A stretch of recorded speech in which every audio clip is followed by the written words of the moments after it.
A woman across the table from her murmured, and someone else said, "Looks like a good one. Let's see that thing." And the paper was passed down to him. "Is that it, Audrey? The date?" said the chairman. "Yes." "Okay, well, it's a good one. Write it up, will you? Use the new form. We got new ones. We're getting organized, sort of. Can we keep the paper?" "Sure." Her face flushing with pleasure, she ducked to give close attention to bending down the clasp of her envelope. A woman of 30, small, with straight dark hair, said, "Dick, I have to leave early. I've got a babysitter who can't stay long. Can I be next?" "Sure, go ahead." She touched a cardboard folder on the table before her. "I got this from my aunt in Newton, Kansas. The local library there has a little history room. History of the town. People give them old photographs, clippings, and so on. And she had one of these photos copied for me." Opening the folder, she exposed a large glossy black and white photograph. "This was taken in 1947. She touched the date inscribed in white in a lower corner of the photograph. "It shows the main street, as it was then, of course. It includes the movie theater, and you can read the marquee. I'll pass this around in a minute, but let me just read it to you first." From the table, she picked up her reading glasses and put them on, bending over the photo, pushing the glasses slightly higher on her nose. "It says, Clark Gable and Mary Astor in Devil's Judgment, Cartoons and Pathé News." She sat back, snatching her glasses off, sliding the photograph to the man beside her.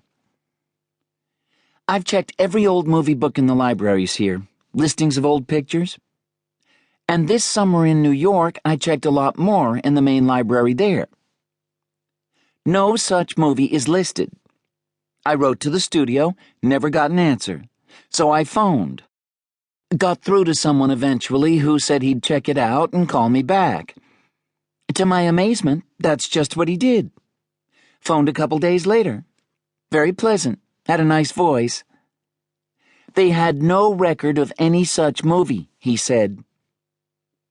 And, well, that's my offering." She glanced around at the others. The chairman said, "Well, it's interesting, but we've got to be rigorous. The movie listings could be incomplete, or the studio's mistaken, or, nice as your man's voice was, maybe he didn't really look that hard.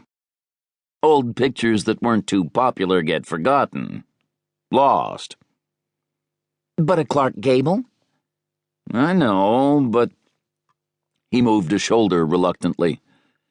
"We've got to be impeccable. It could be only a title change. Released as Devil's Judgment, then changed to something else. I think they do that." "Okay."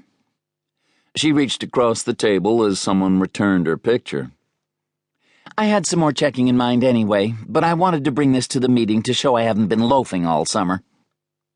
"Well, it sounds good. Keep on it. See if you can really pin it down. Steve, you got something?" "Yeah, took me all summer." He was 25, his extremely fine yellow hair thin on top. "Had to write 1,000,000 letters." With his knuckle, he tapped a little pile of stacked papers. "Want me to read 'em or just tell you?" Just tell us for now. Can you Xerox copies for next time?" "Sure. Ben Bendix put me in touch with this. Remember Ben? He was in my class. Parapsych degree like me." Someone said, "Sure, I remember him."